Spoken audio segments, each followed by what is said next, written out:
stave off collapse of the entire monetary system? A rational person has to ask, can this really go on forever? Isn't a collapse inevitable?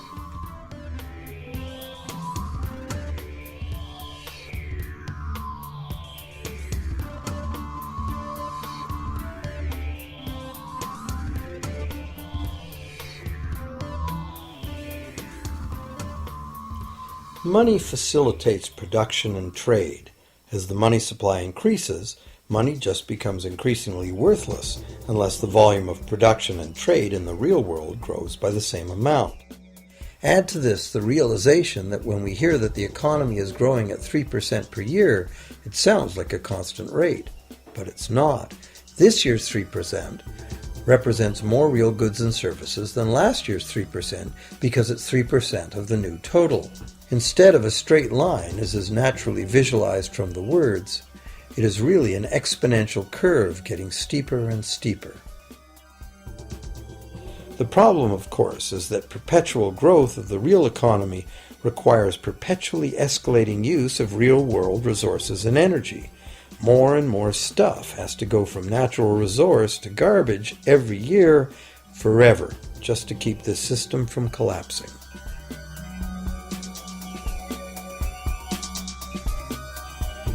What can we do about this downright scary situation? For one thing, we need a very different concept of money. It's time more people asked themselves and their governments 4 simple questions. Around the world, governments borrow money at interest from private banks. Government debt is a major component of total debt, and servicing that debt takes a big chunk of our taxes. Now we know that banks simply create the money they lend, and that governments have given them permission to do this. So the first question is, why do governments choose to borrow money from private banks at interest when government could create all the interest-free money it needs itself? And the second big question is, why create money as debt at all? Why not create money that circulates permanently and doesn't have to be perpetually reborrowed at interest in order to exist? The third question, how can a money system that can only function with perpetually accelerating growth be used to build a sustainable economy? Isn't it logical that perpetually accelerating growth and sustainability are incompatible? And finally, what is it about our current system that makes it totally dependent on perpetual growth? What needs to be changed to allow the creation of a sustainable economy?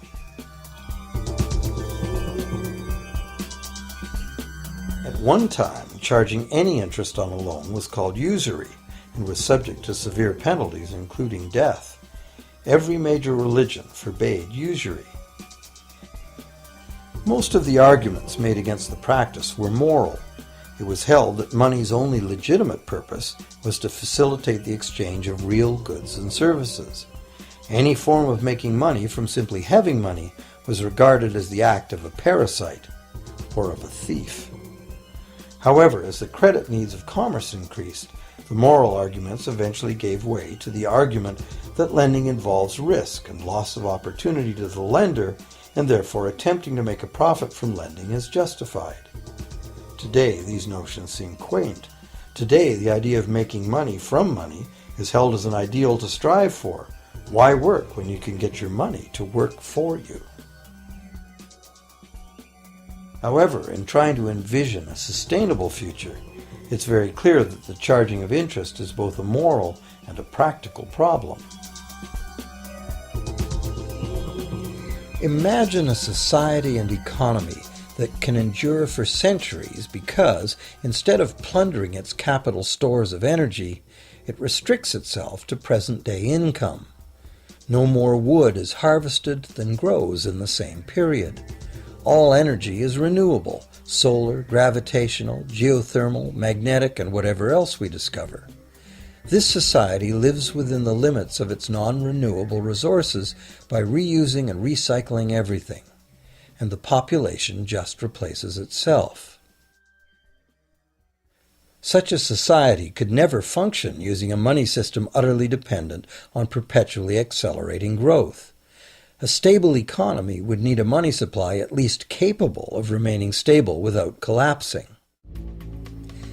Let's say the total volume of this stable money supply is represented by this big circle. Let's also imagine that moneylenders must actually have existing money to lend. If some people within this money supply begin systematically lending money at interest, their share of the money supply will grow. If they continually reloan at interest all the money that gets paid back, what's the inevitable result? Whether it's gold, fiat, or debt money doesn't matter. The moneylenders will end up with all the money. And after the foreclosures and bankruptcies are all filed, they'll get all the real property too. Only if the proceeds of lending at interest were evenly distributed among the population would this central problem be solved. Heavy taxation of bank profits might accomplish this goal, but then why would banks want to be in business? If we were ever able to free ourselves of the current situation, we could imagine banking run as a non-profit service to society, dispersing its interest earnings as a universal citizen dividend, or lending without charging interest at all.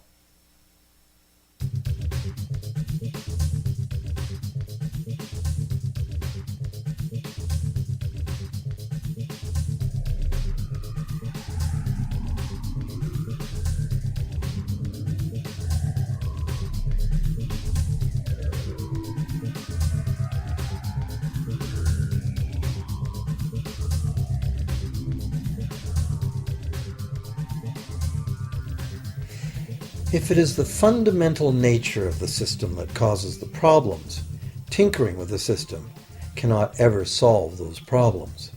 The system itself must be replaced. Many monetary critics call for a return to gold-based money, claiming that gold has a long history of reliability. They ignore the many scams that can be played with gold, shaving coins, debasing the metal, cornering the market, all of which were abundantly practiced in ancient Rome and contributed to its fall. Some advocate silver, it being more abundant than gold and therefore more difficult to corner. Many question the need to bring back precious metals at all. No one wants to go back to carrying heavy sacks of coins to go shopping. It's a certainty that paper, digital, plastic, or more likely biometric ID money would be the real medium of trade, with the same potential for creating unlimited debt money we have now. Beyond that, if gold again became the sole legal basis of money, those who have no gold would suddenly have no money. Other monetary reform advocates have concluded that greed and dishonesty are the main problems, and that there may be better ways to create an honest and equitable money system than returning to silver or gold. Inventive minds have proposed a variety of alternate ways to create money. Many private barter systems create money as debt, much as banks do, but it is done openly and without charging interest.